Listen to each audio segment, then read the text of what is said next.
Selamat datang di webinar diskusi online bersama Pendeta Esra Soru. Dalam webinar ini, kita mengadakan diskusi dengan cara yang berbeda. Anda akan diberikan kesempatan untuk bertanya dan mengangkat topik-topik yang ramai dibahas mengenai Kristenan. Berikut adalah cuplikan video dari diskusi-diskusi yang kami lakukan setiap Senin 2 minggu sekali jam 7 malam. Dan bagi Anda yang ingin mendaftar, silakan Anda bisa klik link yang tertulis pada caption. Jangan lupa untuk klik dan subscribe YouTube channel Pijar TV.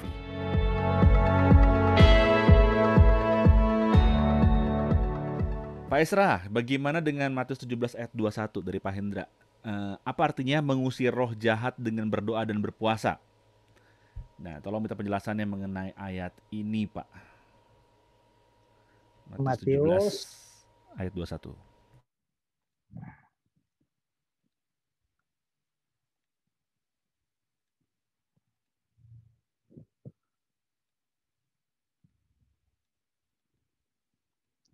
Nah, ini saya jelaskan sedikit dulu ya.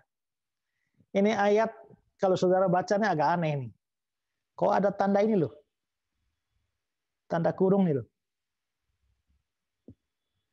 Nah, mungkin saya perlu jelaskan sedikit.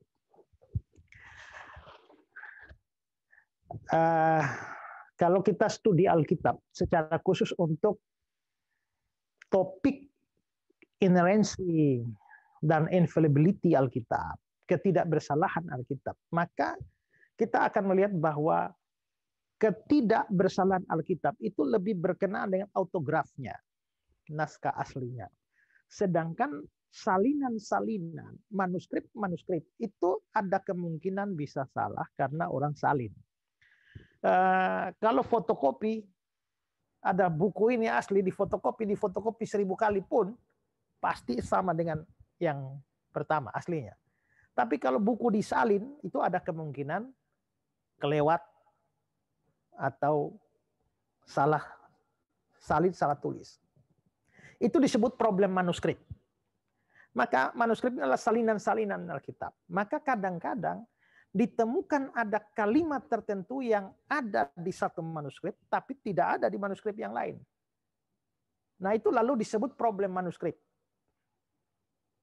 Apakah ayat itu memang asli ada tapi di sini terhapus? Atau sebenarnya ayat itu tidak ada tapi ketambahan di sini? Nah, untuk kasus-kasus seperti itu, lembaga Alkitab tidak punya kewenangan untuk menentukan itu. Dan karenanya lembaga Alkitab hanya mencetaknya tapi memberi kurung tegak. Kurung tegak itu sebagai tanda bagi kita bahwa ada problem manuskrip di sana.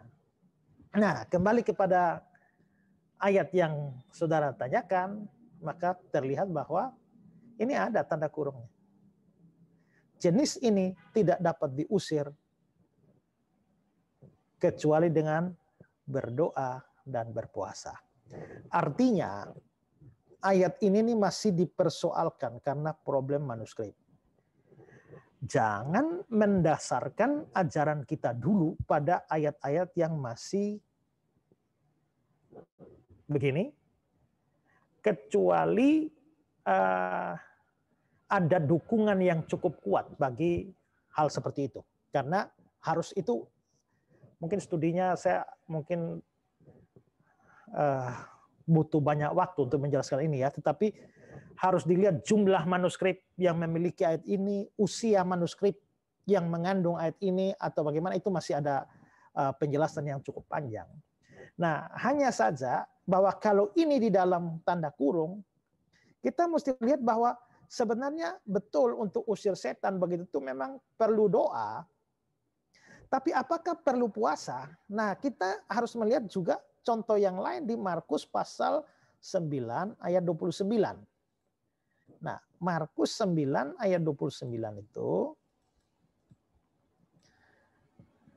jawabnya kepada mereka, jenis ini tidak dapat diusir kecuali dengan berdoa. Yang berpuasanya tidak ada. Ini tidak ada dalam tanda kurung. Berarti ini tidak ada persoalan manuskrip. Maka untuk mengusir roh itu ada roh yang memang harus diusir dengan berdoa.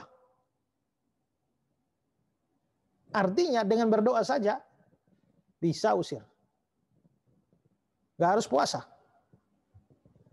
Tapi di sana yang bilang puasa ternyata ada dalam kurung tegak.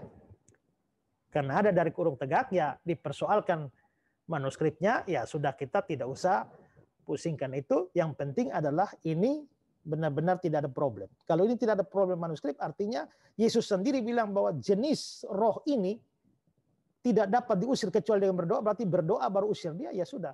Artinya adalah di sini tidak ada puasa. Jadi untuk mengusir roh-roh tertentu, kita lakukan dengan berdoa. Tapi tidak ada keharusan puasa.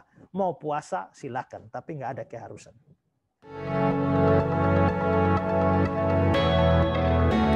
Terima kasih saudara sudah menyaksikan cuplikan diskusi bersama Pendeta Ezra Soru.